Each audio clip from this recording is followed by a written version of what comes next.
اون شوگره که جدید اومده تو برنامه که ببین درسته، اصلا مسیر رو هدفش رو درست رفت، کاراشو کرده، تو سن بیکاریش بلند شده اومده لای یه مش بچه، یه دونه رو هم نمیخواد. این برای همش اومده، میدونی یکی با قلاب ماهی میگیره، یکی با تور ماهی میگیره. 75% راه رو که موی جوگندمیش میره.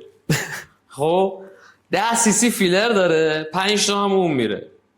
یه 15 پارت سولار رفته، 5 تا هم اون میره. بقیه‌اش هم چشش میره حاجی. 2 تا تیله سبز انقدر خوده گذاشتم تو، من خودم دیدم حالم خراب شد. آقا مجرده، پولشو در آورده، مدرسم بوده، 1000 تا کار کرده، الان گفته بریم عشق کنیم. بابام همیشه یه حرف خوب میزنه، میگه زندگی سن 40 سالگی به بعده. کاری که این داره میکنه 40 سالگی به بعد زحمتاشو کشیده، خستگیاشو انجام داده، رفته به خودش رسیده، تو کوه تجربه اومده لای همه.